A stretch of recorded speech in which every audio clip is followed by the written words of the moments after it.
The music at the party was loud enough to rattle the windows, but Callum Pearce had never felt more alone that he stood near the kitchen counter of Nolan's apartment, fingers curled loosely around a sweating plastic cup, watching strangers laugh like they had nothing to lose.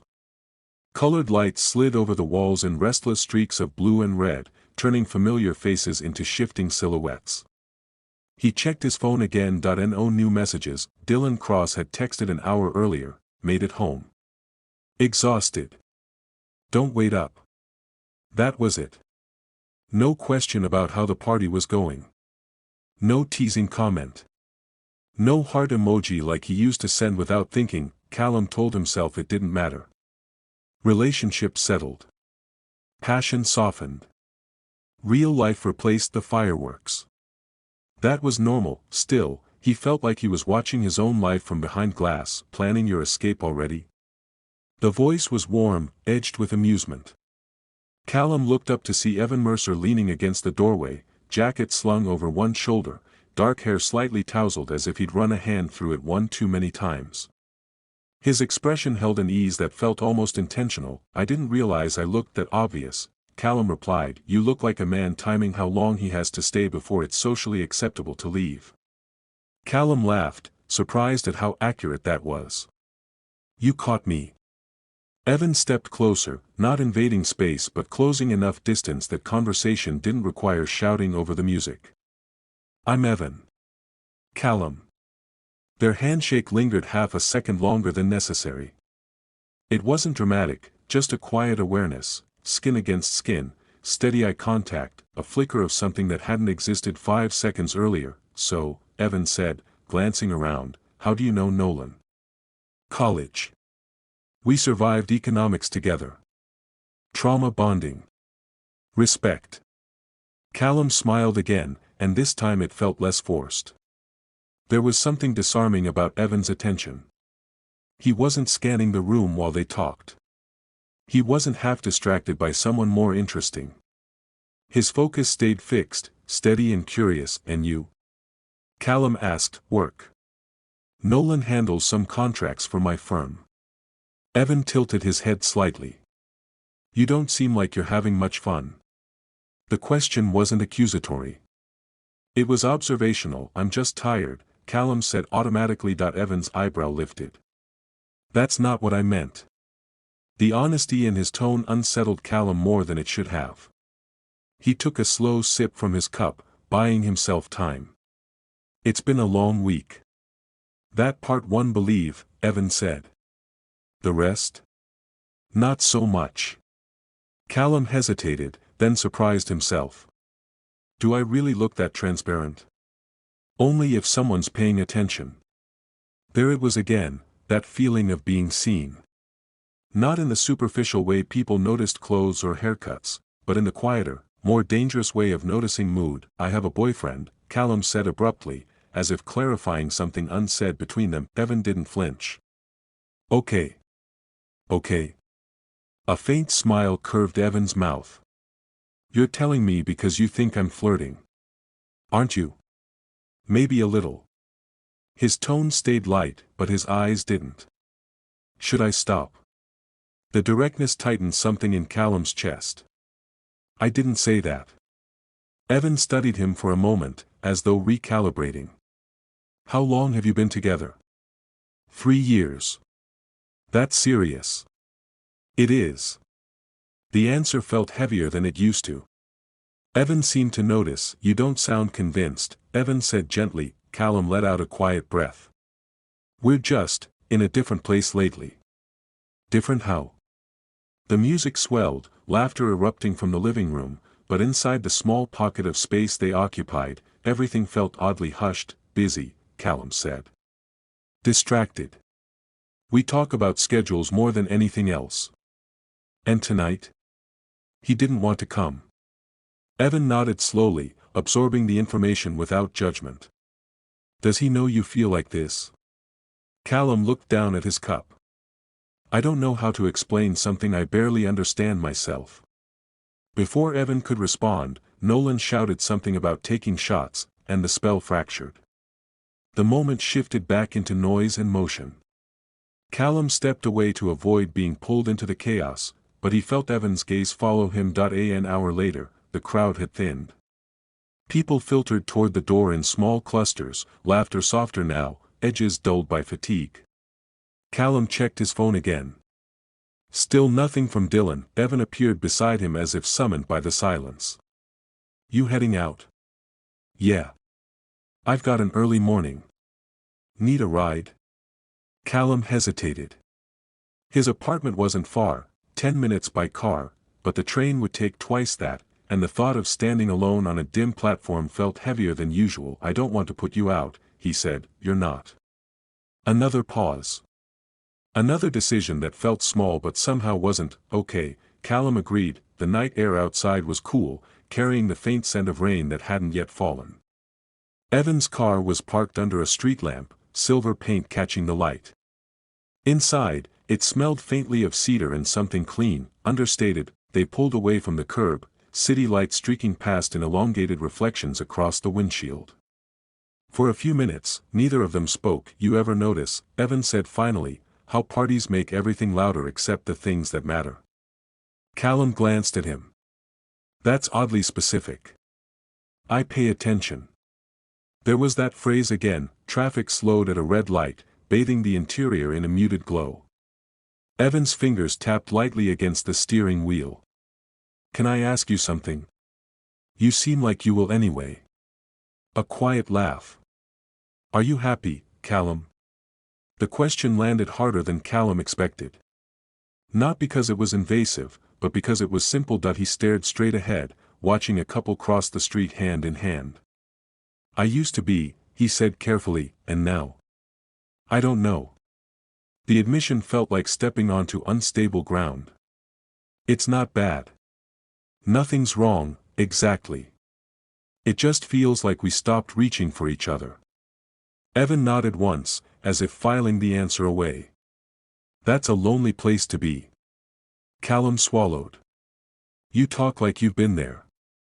"I have." The light turned green. The car moved forward. They turned onto Callum Street, quieter than the rest of the city, apartment windows glowing softly against the dark. Evan pulled up in front of the building and shifted into park. For a moment, neither moved. "Thanks for the ride," Callum said. "Of course." Silence stretched, thick but not uncomfortable. "Just charged." Callum reached for the door handle, then hesitated.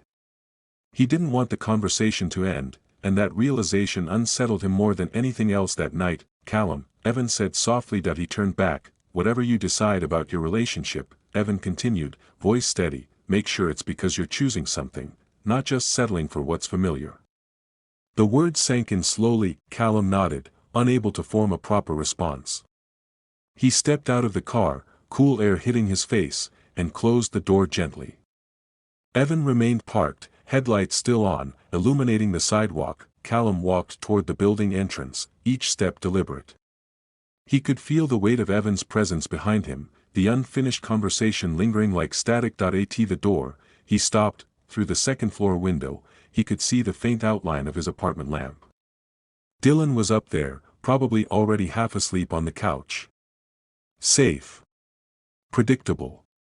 Real. Callum's hand hovered over the keypad. Then, before he allowed himself to think too carefully about what it meant, he turned around. Evan was still there, and this time, Callum didn't walk toward the building. Evan Mercer saw Callum Pierce turn around before he fully understood what that meant. The headlights washed over Callum's face as he walked back toward the car, each step measured, as if he were testing the weight of his own decision. Evan didn't start the engine.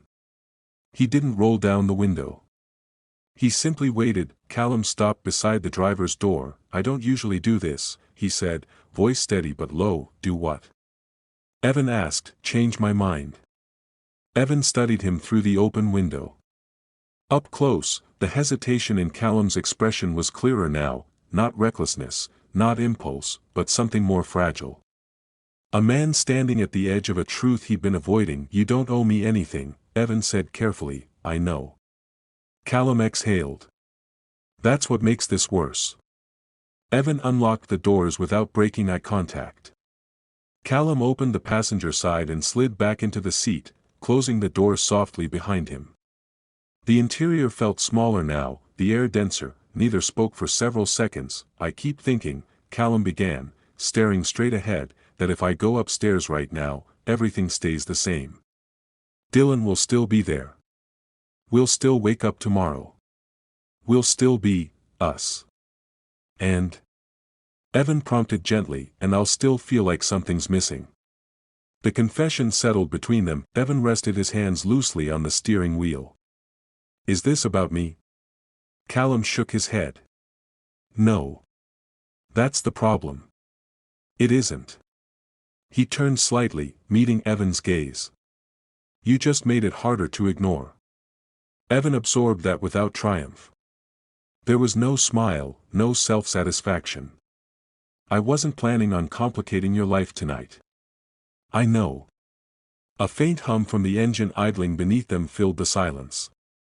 Outside, the street remained quiet, unaware of the shift taking place inside the parked car. Does Dylan know how unhappy you are? Evan asked. Callum hesitated longer this time. I don't think he knows I'm unhappy. I think he assumes we're stable. Stable isn't the same as fulfilled. That's what scares me, Callum admitted. Nothing is technically wrong. He doesn't treat me badly. He's loyal. He's dependable. His voice softened. He loves me. Evan's jaw tightened slightly, but he didn't look away. And do you love him? Yes. The answer came quickly. Then slower, but it doesn't feel the way it used to. The vulnerability in his tone shifted the atmosphere again. This wasn't flirtation anymore. It was exposure. Evan leaned back in his seat. Sometimes love changes shape. Sometimes it fades. The hard part is figuring out which one you're looking at. Callum let out a breath that sounded almost like a laugh. You always this philosophical on weeknights? Only when someone's standing at a crossroads. The word lingered. Callum studied his hands, fingers intertwined in his lap. When you asked if I was happy. I realized no one's asked me that in a long time. Not even me. Evan's voice softened. You deserve to be asked. The simplicity of it hit harder than anything else that night. Callum looked up, and whatever restraint had been holding him in place began to fracture. The tension between them wasn't sudden, it had been building since the kitchen, since the first steady look, since the first honest question. Now it felt unavoidable. This is a mistake, Callum said, though he didn't move toward the door. Probably, Evan agreed quietly. Neither of them shifted away. The space between their seats felt smaller than before. Callum's pulse thudded in his ears, loud enough to drown out reason. He thought of Dylan upstairs, the lamp still on, the familiar shape of their shared life waiting beyond the door. He thought of routine, of comfort, of the safety of predictability. Then he thought about how invisible he'd felt lately. Evan reached across the center console slowly, giving Callum time to pull back. His fingers brushed Callum's hand, light, questioning. Callum didn't withdraw. The contact was restrained but electric, awareness rushing through him in a way he hadn't experienced in months. It wasn't about heat. It was about recognition. Tell me to stop, Evan murmured. Callum's breath caught. He searched Evan's face for arrogance, for manipulation, for anything that would make this easier to categorize as wrong. He found none of it. Instead, he found caution. And want. And something that looked a lot like care. I don't want you to stop, Callum said, barely above a whisper. The admission shifted everything. Evan leaned in slowly, leaving room for reconsideration. Callum met him halfway, and the kiss, when it came, was tentative at first, soft, testing, fragile. It carried hesitation and relief in equal measure. There was no urgency, no recklessness.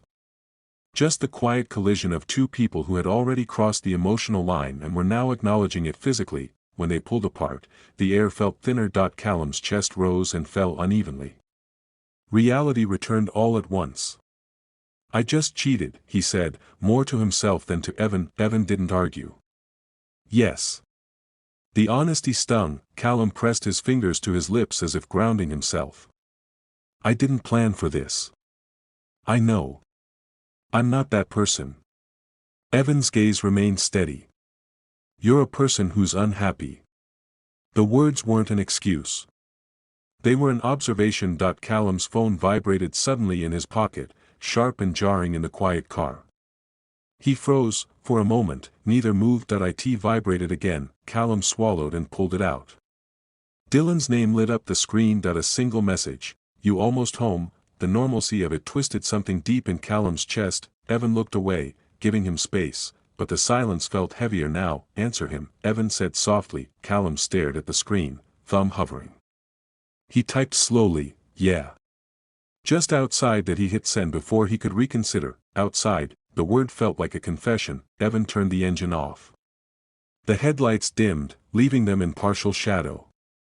"What do you want, Callum?" he asked, not demanding, just direct. Callum closed his eyes briefly. "I don't know. Do you want to go upstairs and pretend tonight didn't happen?" The option was there. Clean. Immediate. "I can't pretend," Callum admitted. "Even if Dylan never finds out, I'll know." Evan nodded once. "Then you have a choice to make. Not about me. About your life." Callum looked toward his apartment building again. The lamp still glowed in the second-floor window, steady and familiar. Inside was history, shared furniture, intertwined routines. A version of himself built around certainty. Beside him sat possibility, uncertain, complicated, undeniably alive. "I never meant for this to happen," Callum said. "Neither did I," Evan replied. "But it did." Callum opened the car door slowly this time. Cool air rushed in, clearing his head just enough to think that he stepped out, then paused, leaning down slightly to look at Evan through the open window. "This isn't over," Callum said, and he wasn't sure if it was a promise or a warning. Evan held his gaze. "No," he agreed. "It isn't." Callum closed the door and walked toward the building again, each step heavier than before, not because he was unsure, but because he understood the weight of what he'd done. At the entrance, he glanced back one last time. Evan's car remained parked in the dark, engine silent, waiting for nothing and no one. Upstairs, the lamp still burned. Callum reached for the keypad, aware that whatever he chose next would not simply change his night, it would change everything.